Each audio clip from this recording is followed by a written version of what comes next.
Hello दोस्तों, मैं doctor Sanju और मेरे इस चैनल में आपका बहुत बहुत स्वागत है।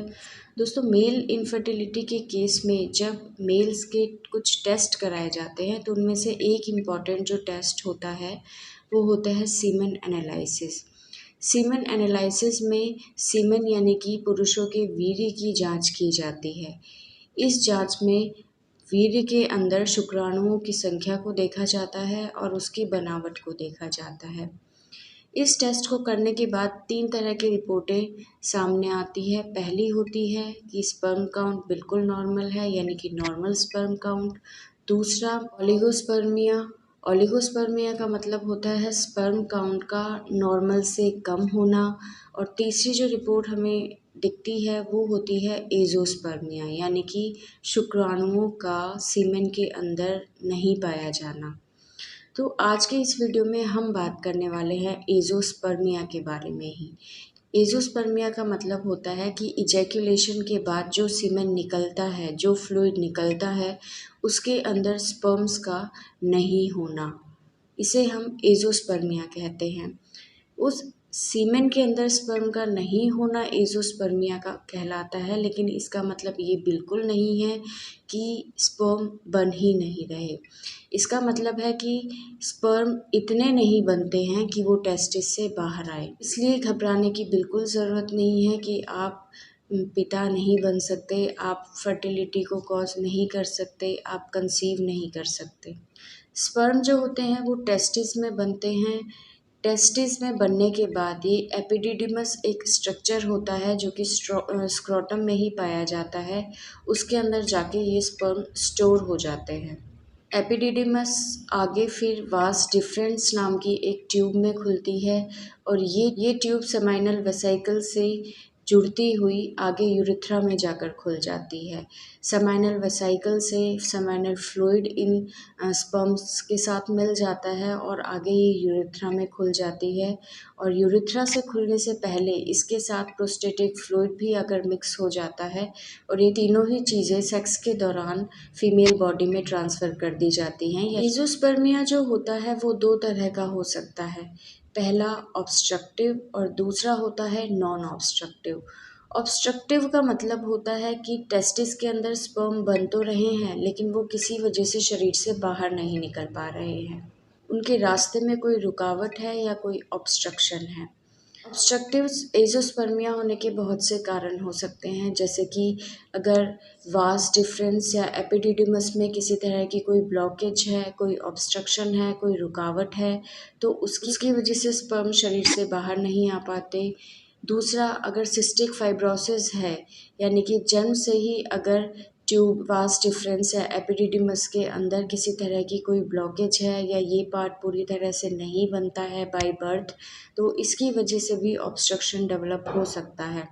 इसके अलावा अगर इन दोनों ही स्ट्रक्चर में किसी तरह का कोई इन्फेक्शन हो जाता है, कोई इन्फ्लामेशन हो जाता है या कोई इंजरी की हिस्ट्री रहती है, तो इंजरी के बाद भी यहाँ पे स्कार टिश्यू डेवलप होने की वजह से ऑब्स्ट्रक्शन हो जाता है। इसके अलावा यदि पहले वैसेक्टॉमी कराई गई है, यानी कि परमानेंट कॉन्ट्रासेप्शन कराया जाता है, लेकिन उसको बाद में किसी वजह से अगर खोला जाता है, तो उसके खुलने के बाद भी वहाँ पे कुछ ऑब्स्ट्रक्शन या कोई ब्लॉकेज देखने को मिल सकती है।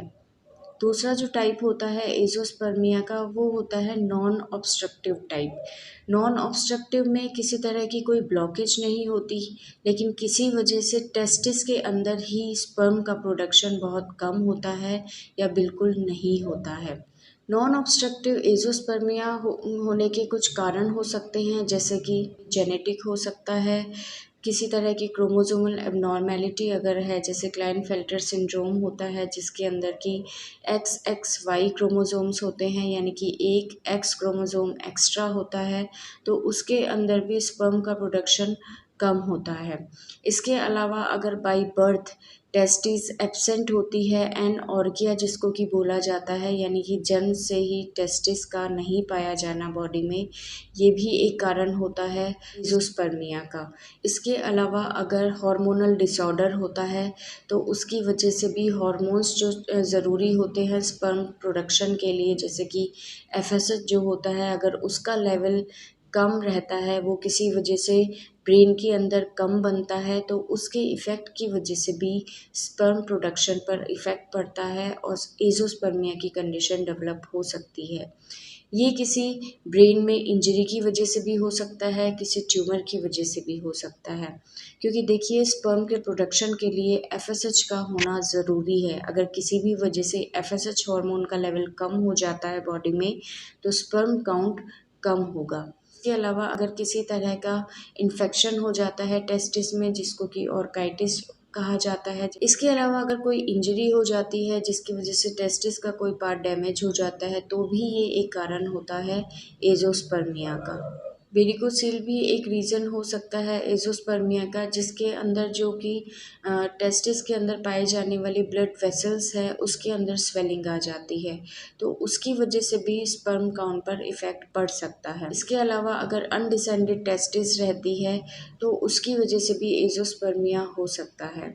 या अगर आपने किसी ट्यूमर की वजह से अगर सर्जरी हुई है पेल्विक एरिया में, तो उसकी वजह से भी एज़ोस्पर्मिया की कंडीशन डेवलप हो सकती है।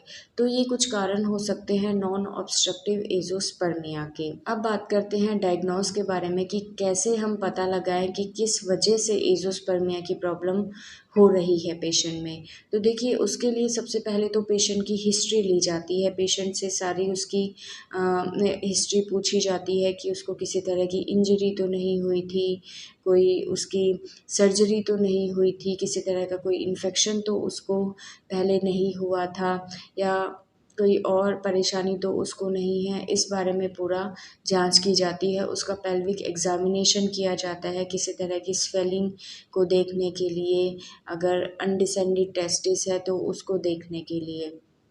दूसरा, हार्मोनल टेस्ट कराए जाते हैं।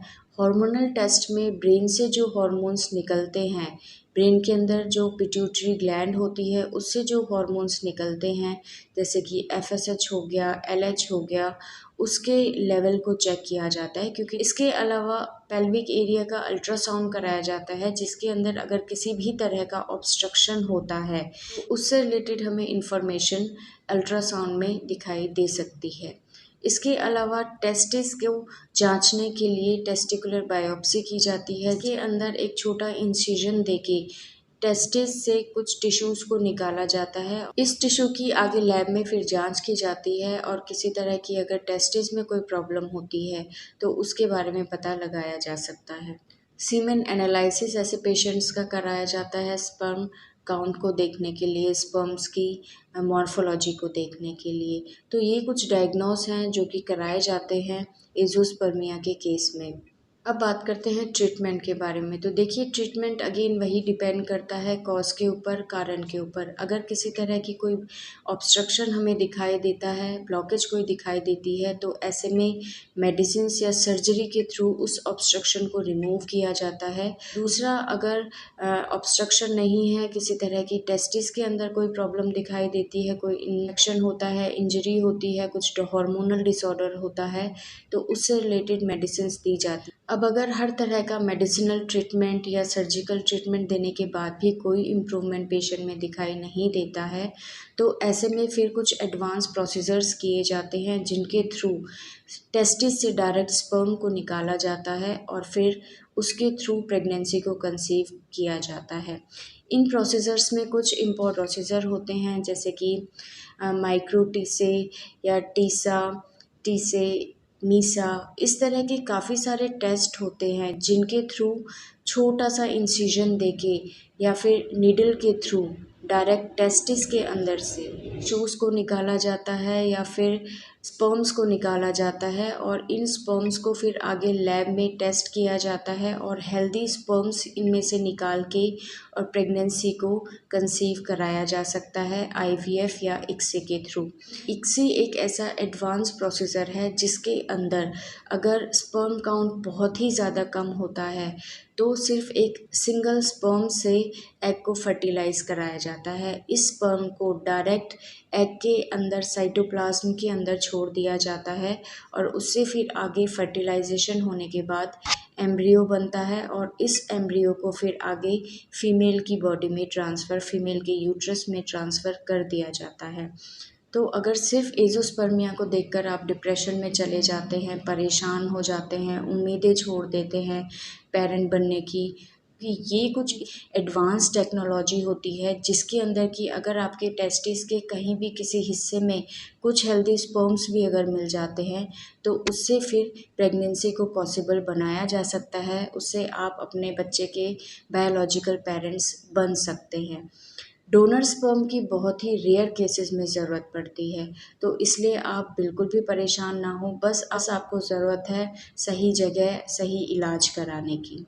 तो दोस्तों ये था आज का वीडियो एज़ोस्पर्मिया को लेके, आपको कैसा लगा हमें ज़रूर बताइएगा, और अगर किसी तरह के कोई सवाल है इस वीडियो से रिलेटेड या किसी और प्रॉब्लम से रिलेटेड तो आप हमें कमेंट कर सकते हैं, और नेक्स्ट वीडियो को देखने के लिए चैनल को सब्सक्राइब ज़रूर करें। Thank you.